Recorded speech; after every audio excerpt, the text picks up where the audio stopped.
We're back.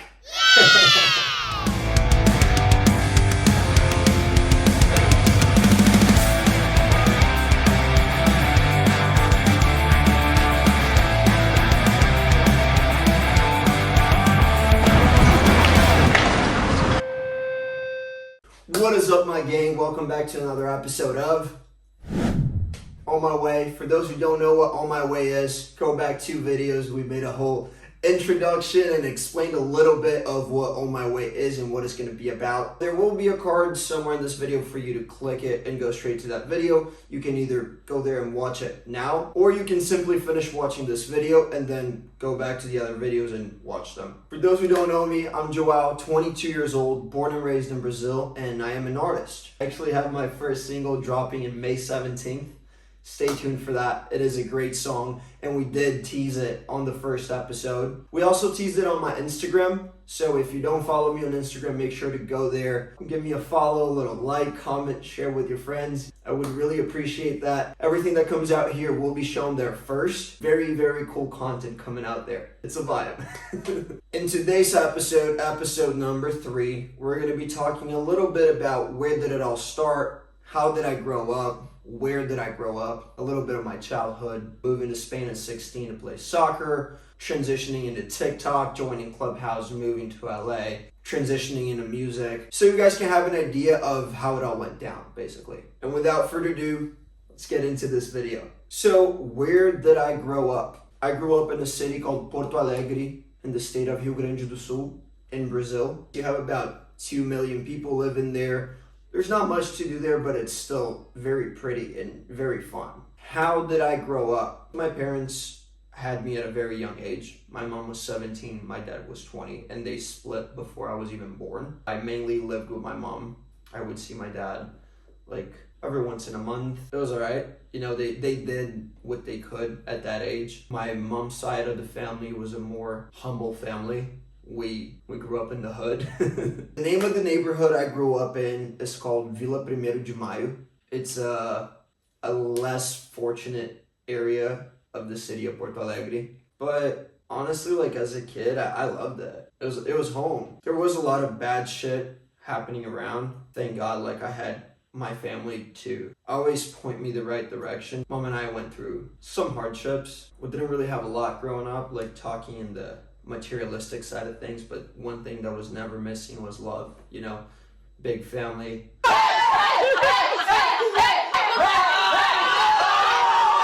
have like 4 aunties, an uncle that's like about my age, a ton of cousins.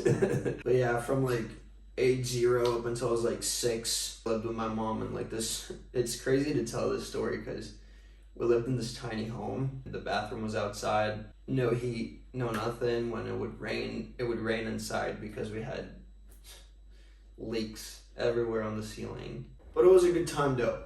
I can't complain, you know. Me and my cousins, we were little menaces. Eu liguei na marcha, eu tenho tanto pra lhe falar.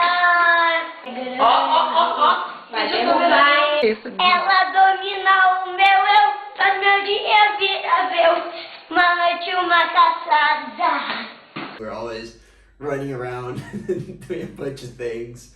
We had a good time. We knew how to kick it, for sure. And then on my dad's side, it was only me, really, like the only kid in the family, so I got all the attention. I got very spoiled. My grandpa on my dad's side started making a little more money. He also paid for my school, so I ended up going to a private school. Shout out my grandpa.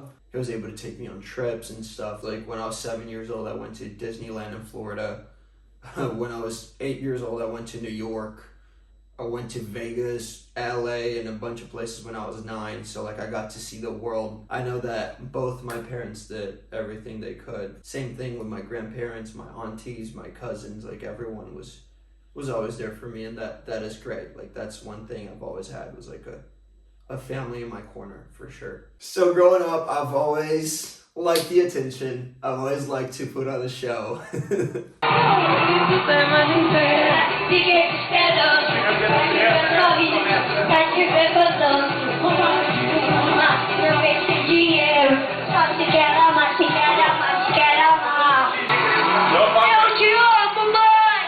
it kind of makes sense why I'm like this now. But then I ended up going more the sports route because of the influence on my dad's side of the family. So from the ages of 7 up until I was like 12, I played in the school teams. When I was 12, I decided to take it a little more serious, so I joined Grêmio, which is one of the big clubs in the city. I think when I was like 13 years old, I was still playing for Grêmio. My dad decided that he was gonna move to Europe. He was just gonna sell everything he owned, put a backpack in his back, and start over in Europe, trying to give us a better life for the future. And that's why, like, I'm here today. So shout out, Dad. He also got us a European passport in the process. That's legit. So by the time I was 16 years old, I came here to visit my dad in Barcelona. I came originally to spend a month. When I got here, he told me, like, hey, I would like for you to stay. You know, like, your grandpa's not in the same position that he used to be anymore. Life back home is not going to be the same. We're going to look for teams for you to try out and for you to stay here so you can play. Keep in mind, when I first came here, I didn't speak Spanish. I barely spoke any English. And don't think that me and my dad were living, like, in this crazy, lavish apartment. No, like, we were literally living in a hostel. So my dad worked at a hostel here. For the first month I was here, I was sleeping in a room with 10 other people for a whole month. And then when we finally got a private room, it was literally the size of your bathroom at home. It wasn't easy, but it was totally worth it. It also taught me a lot. And for the first couple of years I was in Spain, had a lot of issues. I couldn't really play because I was an illegal immigrant. Not a lot of people know this, but me and my dad were actually illegal in Spain. He was for longer than me, but I was illegal in Spain for about a year and a half. I heard jokes about not having papers or being illegal. So many times I've heard, go back to your country, until we finally got our Italian citizenship and we were able to get our IDs and regularize everything. It is what it is. Going through these things helped me shape who I am today. You know, playing soccer in Spain was definitely great too, because I made a lot of good friends through that. I learned a lot about myself. I learned a lot about sacrifices. I learned a lot about discipline. It was worth every second of playing in here. So on my third year, I was finally able to play. I feel like I was having the best season of my life. And of course, a pandemic hit. And that's where TikTok comes into my life. I met this friend of mine. We're actually still very good friends. Her name is Mackenzie. One day we were just texting. She was like, oh my God, did you see this on TikTok? And I was like, and what? So she shows me this app and she was like, I think you should start posting on TikTok because you're a very good looking guy. Like, you could blow up. And I was like, oh no, I'm not doing that. I'm a soccer player. I'm an athlete. I don't do that kind of stuff. I don't know. I just had some kind of prejudice towards it. She was like, dude, just do it. So I made my first video. Get her out, told her walk to the bus. Over super can tell when it cut. You can't tell me that she ain't a slut.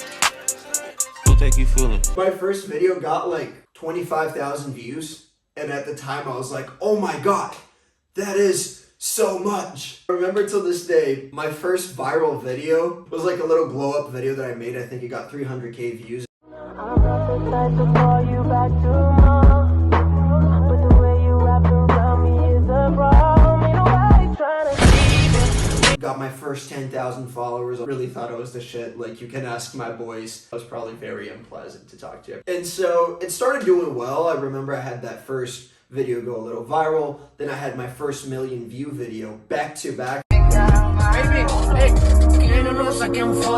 It's so fly. Like, baby girl, what it do? One of them got like 1.6 million views and the other one got like 2.7 mil. And I was like, oh my God, I'm blowing up. I woke up the next day, I had like over 50,000 followers. And that's kind of like how my journey on TikTok started. And after those 2 videos really blew up, I started posting and started doing well. And like, next thing I knew, I had over 100,000 followers. My Instagram started to grow. And it was just fun. It was me and my boys. You know, we were having a good time. We were having a good summer. Mad hops. Running through these checks like the ones on my shoes, so don't get geeked up, bitch, like it beat up. Your bitch won't party with a savage, 21. Sang around savage in the Aston, yeah. High-end cars in fashion, 21. I don't eat pussy, I'm fast, on God. I was just filming everything and just putting it online. Everything was going great until it stopped. Like, I got stuck in the mark of like 400,000 followers on TikTok, and I started getting a little annoyed and shit started becoming for the views and I started getting sad. So I wasn't doing good. I already talked about it on the first video. Like it was a weird time for me in my life. And I ended up going back home to Brazil, living with my mom, which was great for me. You know, my mom, she knows me so well and I hadn't seen her in like 3 years, bro. It was way too long. The whole time I was in Spain, I did not go back once. I actually made a whole video of my going back home for the first time. Here's the card for it. It was tough. I was very divided. I didn't know if I wanted to leave my life behind in Spain. I didn't know if I wanted to stop playing soccer or not. I remember having a very intense conversation with my mom. I was like, Mom, like, I don't know what to do. I don't know if I want to play anymore. I remember my mom telling me, she was like, why did you start playing soccer in the first place? I was like, well, because how we grew up and everything that we went through, and I just wanted to give us a better life. I remember like growing up, some nights my mom, like, she didn't have enough to eat, bro. Like, it's hard talking about these things because like people don't know that, like, my mom never liked to ask help from anybody. So she would send me sometimes to like my grandpa's house just so I could have something to eat. And she would stay at home. I seen like everything we've been through together. I never wanted her to go through that again, or me, or my little sister. So that was the reason why I was going so hard on soccer, right? And I remember my mom telling me, she's like, son, the universe just gave you another way of you doing the same thing. And that's where it switched for me. So I ended up going back home, you know. I got back home, I was all over the place, bro. And I remember like one day I was in my little sister's room. My mom walked in and I was like laying on the bed, like in fetal position, just crying. And I was like, Mom, I don't know what to do. Like, I feel like I'm just getting caught up with my old friends, going back to the same things I used to do when I was 16, and like that's not what I want for my life. She was like, well, son, if you want to change it, you're gonna have to do something about it. You know, like you can't just keep going out all the time, drinking, partying, and coming back and spending the whole day in bed and being sad and expecting some shit to change. So from that conversation on, I did a 180, completely changed. I went and got a nutritionist. I stopped drinking. I started boxing at the time for fun, for conditioning. Started posting more on TikTok more consistently. I think it was shortly after that, maybe a couple of weeks after that, my videos were literally piling up views. It was crazy. I feel like at that time I was probably one of the most viewed people in Brazil on TikTok. I went from like 400,000 followers to like 800,000. I went to celebrate with my friends in Carnival. You know, I gave myself a little bit of like a break so I could celebrate. And I came back home and I had COVID.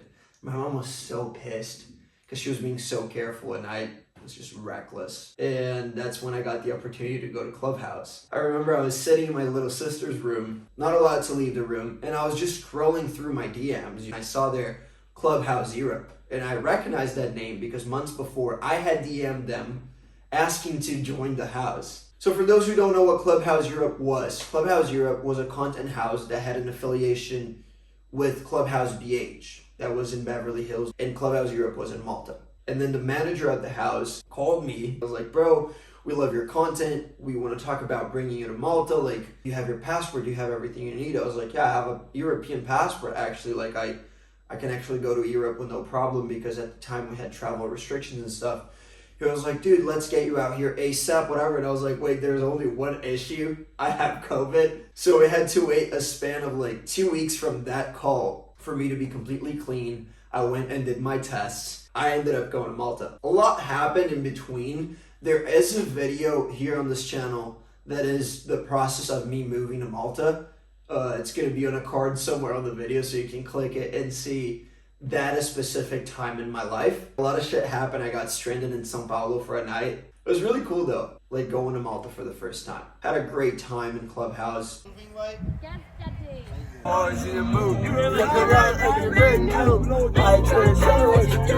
Say what's up. Hi. Jade Lupa. Hey. Living with everybody, creating content.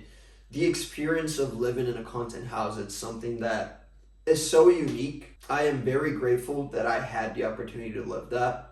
0.00001% of the world might have had that opportunity. And I was privileged enough to be one of those people. everything that happens in the house. Like it's just fun. Emotions are heightened because you're living with everyone 24/7. There's a lot of tears, there's a lot of fights, there's a lot of, a lot of work, lots of work. Being in Clubhouse Europe, we ended up going to Moldova for a month. Moldova, here we come! Yup, yup, yup. Hell yeah, my boy! Ah!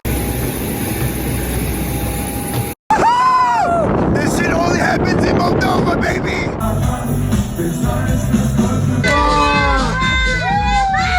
Keep in mind, that era that we were in between Malta and Moldova, we were pulling mad numbers. Like everyone was growing like milestones after milestones. At that time I was already at like 1.2 mil. The other boys were growing every day. Yeah, we were doing these elevator POVs and like just pulling mad views. Some of the videos were getting like 150 million views. And then we received the so awaited call from the boss of the whole Clubhouse company.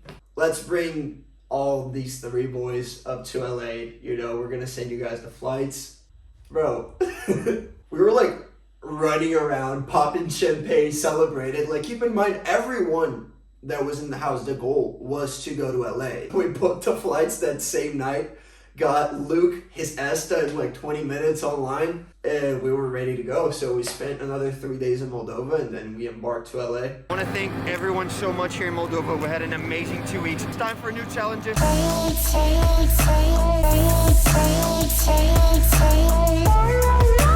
Oh shit! Bro, this class is inside of my bedroom. Come here. Guys. This is the view to the motherfucking house. It was so cool. We were so happy. We were so hyped up to be in Los Angeles for like the first time. I remember being so like ecstatic, like that boyish feeling. It's like, oh my God, I made it to LA. Like, bro, I had been dreaming about moving to LA nearly my whole life. Even when I played soccer, my dream school to go to play soccer at was UCLA. We were also in a very privileged position moving to LA because we moved into one of the only still standing content houses at the time. I think it was just us and Hype House still alive. We were working super hard. We would do content days where we would go to sets. We would do like whole filming, like 18 hours a day sometimes. It was very intense. We also partied pretty hard too. Clubhouse, you guys know how to throw a party, and that's coming from the party animal himself. But like everything that's good, sometimes it's got to come to an end. And Clubhouse ended up shutting down. Our whole team, like our part of the team that was from Clubhouse Europe, we went back to Malta. At that time, things were not going as well within the team. We kind of all decided to go our separate ways. I ended up going to Mexico with my girlfriend at the time. And that's when we decided that we would go back to LA. Totally different situation. We didn't have a plan. We did not know what we were gonna do. Lucky enough, we had a friend of ours help us. His name is Ryan. He let us sleep in like his bed, and he slept on the couch for our first week in there. And then he introduced us to the person that gave us our second opportunity, basically. Jeff Jones. We met Jeff and we had the idea of starting a new content house. And he was like so excited about it. Dude, I kid you not, this guy went all in with us. I think it was, we had dinner like 3 days before, and like 3 days he literally locked in the house. We moved in and we started our second content house. Go Luca! Hey, yo! Time in the same place, we can shit face, yeah.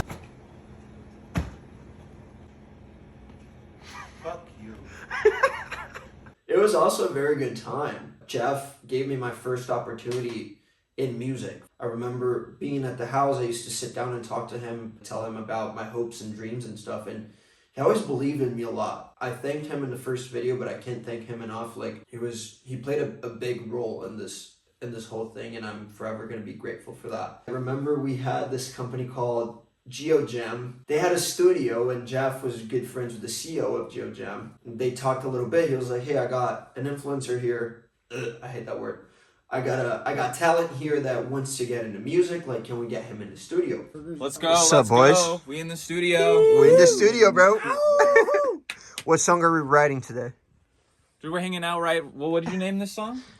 We never actually had an official name yet. I remember we did this song called Better Off. I'm better off like this. You ignore my pain. Don't hit my phone up. You know you lost your place. Good heart, but I don't care right now. It's your loss.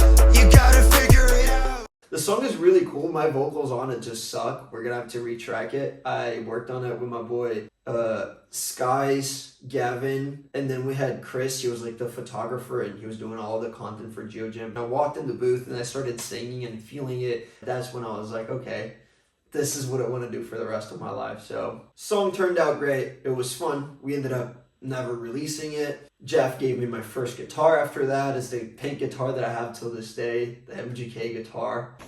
Oh my god.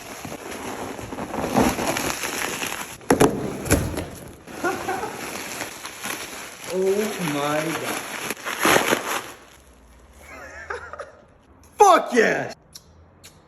So house ended up falling out. Everyone decided to kind of do their own thing. I kept working with Jeff. It was great while it lasted. Shout out Jeff. He saw something in me when other people didn't see it. So I really appreciate it. And I ended up going back to Malta. Jeff came a little bit after and we started working together on like my own stuff. And that's kind of like when we really started taking the music stuff seriously. We were talking about live performances and all of that. We had a crazy idea of putting me to perform in Paris Fashion Week. And we made that happen, but that's a story for another day. Otherwise, this video is gonna be insanely long. But it was a good time. It was a great ride. You know, I feel like music is such a big part of my life. It's a way of connecting with you guys. It's a way of telling my story. And that's honestly like my favorite part about music. It's like how it makes us so united, so close together. Like for example, you're at a show and you have like 20,000 people that have no idea who each other are.